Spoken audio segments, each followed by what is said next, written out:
You never really know a house until you live in it.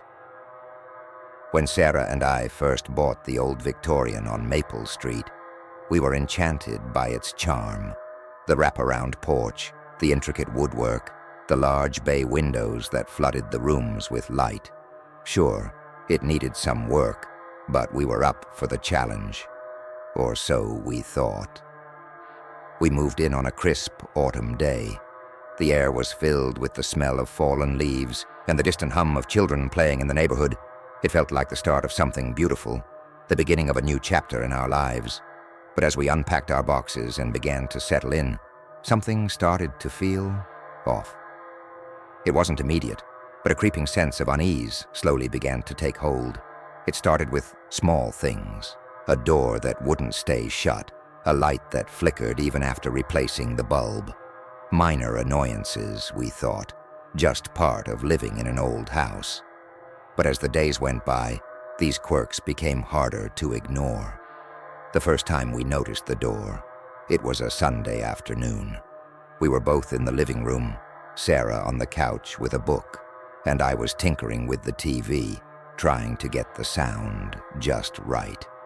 The room was warm and cozy, the sunlight streaming through the windows, casting a golden hue across the hardwood floor.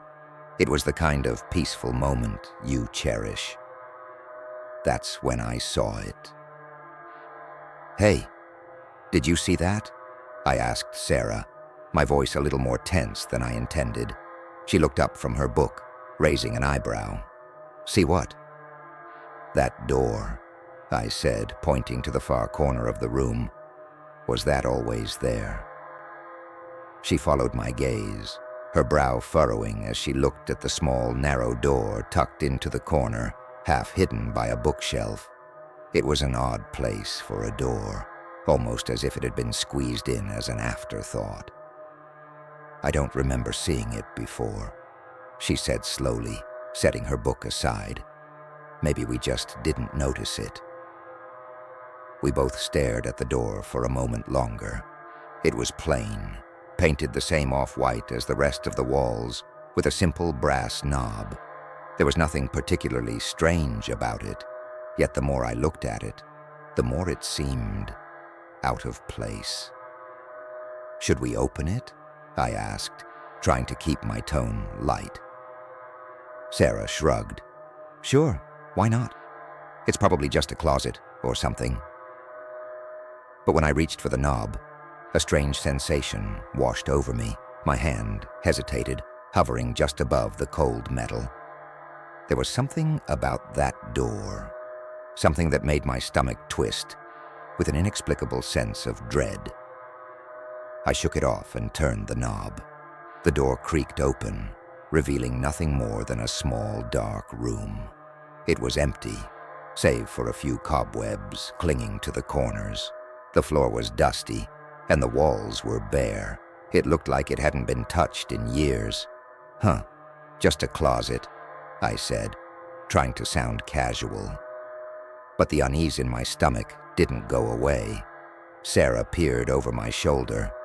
"Weird place for a closet. I wonder why they put it there."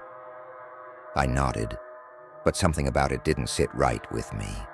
I closed the door and tried to forget about it, but the image of that small, dark room lingered in my mind. That night, I couldn't sleep. I lay in bed, staring at the ceiling, my thoughts spinning.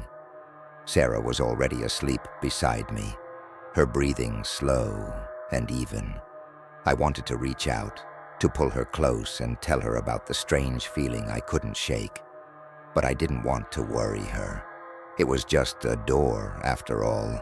A stupid, insignificant door. But as the hours ticked by, I couldn't stop thinking about it. I kept imagining that dark, empty room, the way the air inside had felt colder, heavier somehow. I tried to convince myself it was just my imagination, that I was being ridiculous, but the unease gnawed at me, refusing to let go. I must have drifted off at some point, because the next thing I knew, I was waking up to the sound of Sarah's voice. "Daniel, wake up. You need to see this." I blinked, groggy and disoriented, as I sat up in bed. The room was still dark, the first hints of dawn just beginning to creep through the curtains. Sarah was standing by the bedroom door, her face pale and tense. "What is it?" I asked, my heart already starting to race. "The door," she said, her voice shaking slightly. "It's gone." That snapped me fully awake. I threw off the covers and followed her down the hall to the living room. The moment I stepped into the room, my stomach dropped. The door was gone. I stood there, staring at the blank wall where the door had been just hours before. The bookshelf was still there, the couch, the TV, all exactly where they had been. But the door, the small, narrow door, had simply vanished. "Are you sure this is where it was?" I asked, even though I knew the answer. "Of course I'm sure," Sarah snapped, her voice tinged with frustration and fear. "We both saw it. We both opened it. How can it just disappear?" I didn't have an answer. I walked over to the wall, running my hands over the smooth surface as if I could somehow feel where the door had been. But there was nothing, no seam, no outline, nothing to indicate that a door had ever been there. "Maybe we're both just tired," I said weakly, trying to rationalize the impossible. "Maybe we just imagined it." Sarah shook her head. "No, Daniel, we didn't imagine it. I remember it. I remember the way the room felt cold and empty. I remember the cobwebs. We both saw it." I couldn't argue with her. I remembered it too, as clearly as I remembered my own name. But how could a door just disappear? We spent the rest of the morning searching the house, looking for any sign of the door or the room it had led to. But there was nothing. No hidden passageways, no trapdoors, no explanation. It was as if the door had never existed at all. Over the next few days, things got worse. It started with the sounds. At first, they were faint, barely audible, just a whisper at the edge of hearing. But as the days went by, they grew louder, more distinct. It was always the same, a soft, rhythmic thumping, like something was moving behind the walls. Sometimes it sounded like footsteps, other times like the creak of old wood. But no matter how hard we searched, we could never find the source. Then came the drafts, cold, bitter gusts of air that seemed to come out of nowhere. They would sweep through the house, rattling the windows and sending shivers down our spines. But whenever we tried to trace them, they would vanish, leaving no trace of where they had come from.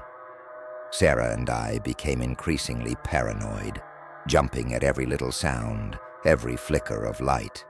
The house, once so warm and inviting, began to feel like a prison, its walls closing in around us. We stopped inviting friends over, too embarrassed to explain what was happening, too afraid they wouldn't believe us. We tried to carry on as if everything was normal, but the fear was always there, lurking just beneath the surface. I found myself constantly glancing over my shoulder, half expecting to see that door again, to find it standing there, waiting for us. But it never appeared, not until that night. It was around midnight when I heard it. I had just finished brushing my teeth, and Sarah was already in bed, reading. As I stepped out of the bathroom, I heard a soft thud, like something heavy had hit the floor. I froze, listening intently, my heart pounding in my chest. There it was again, a low, dull thud coming from downstairs. I glanced at Sarah, but she didn't seem to notice. She was absorbed in her book, oblivious to the noise. I didn't want to scare her, so I quietly made my way down the stairs, trying to convince myself that it was just the house settling, that it was nothing to worry about. But as I reached the bottom of the stairs, I saw it. The door. It was back, standing exactly where it had been before, as if it had never left. The brass knob glinted in the dim light, and the door itself seemed to hum with an energy I couldn't quite describe. It was like The air around it was thicker, heavier, pulling me toward it. I didn't want to open it. Every instinct in my body screamed at me to turn around, to go back upstairs and pretend I hadn't seen it. But I couldn't. I was drawn to it, like a moth to a flame. My hand reached out, almost of its own accord, and I grasped the knob. It was cold, much colder than it should have been. I hesitated for just a moment, then turned it. The door swung open with a creak, revealing the same dark, empty room as before. But this time, something was different. The air inside was colder, more oppressive, and there was a smell, faint but unmistakable. It was the smell of decay, of something long dead and forgotten. I stepped inside, my heart hammering in my chest. The room was just as I remembered it, small, dark, and empty. But as I moved further in, I noticed something on the floor, half hidden in the shadows. It was a piece of paper, old and yellowed with age.